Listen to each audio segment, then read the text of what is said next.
کا، دین کی طرف اپنا رخ پھیرنے کا، مڑنے کا کون سی چیز وجہ بنی؟ تو حضرت نے فرمایا میں چھوٹا تھا، 7 سال یا 8 سال کچھ عمر تھی، بازو میں جو مسجد ہے اعظم مسجد، میں اکثر و بیشتر مسجد میں اپنا وقت گزارا کرتا تھا۔ ایک مرتبہ لوگ مغرب کی اذان کا وقت ہوتا جا رہا تھا، کوئی اذان دینے کے لیے تیار نہیں، تو لوگوں نے مجھے کھڑا کر دیا، چونکہ میں اکثر مسجد میں پڑھا رہتا تھا۔ حضرت لوگوں کی اصرار پر وہاں پہلے مائک نہیں تھا، کچھ پہلیاں تھی، اس پر کھڑے ہو کر کے اذان دیتے تھے۔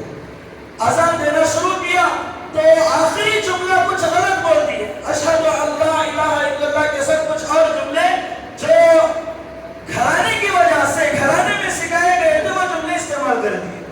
تو لوگ گھورنے لگے، لوگوں کی جو عادت ہوتی ہے ایسا گھور رہے تھے جو گویا بچے کو ڈرانا چاہتے ہیں۔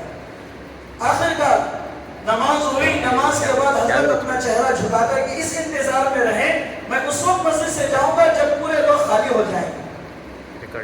حضرت کے اسلام کا وقت تھا، حضرت کو اللہ تبارک و تعالیٰ بنانا نکھارنا چاہ رہے تھے، اس لیے اللہ تبارک و تعالیٰ نے وہ سچویشن بنائی۔ حضرت کہہ رہے تھے اپنی حیات میں کہ جب سارے لوگ چلے گئے میں پیچھے پھر کر دیکھا کوئی نہیں ہے، میں جانے لگا تو کونے میں دیکھا ایک بزرگ شخصیت چادر اوڑھے بیٹھے ہیں، دور سے اشارہ کیا اور اپنی طرف بلائے۔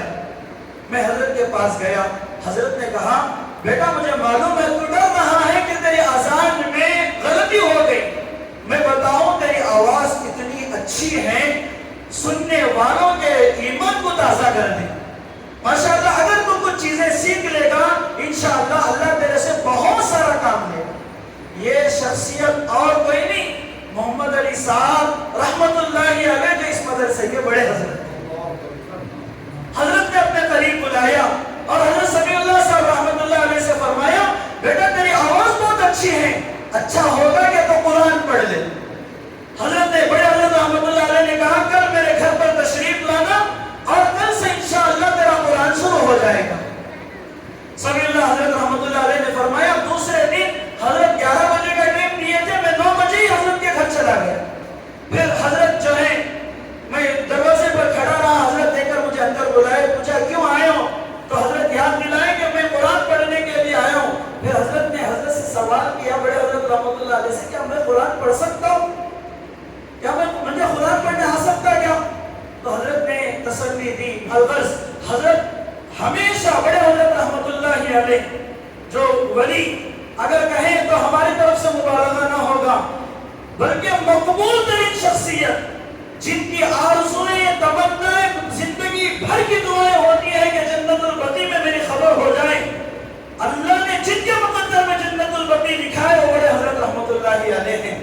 ایسی شخصیت نے حضرت کی تربیت فرمائی، ہمیشہ اپنے ساتھ رکھتے، ہمیشہ حضرت کو جو ہے دینی مسائل سکھاتے، قرآن سکھاتے، شریعت کی چیزیں سکھاتے۔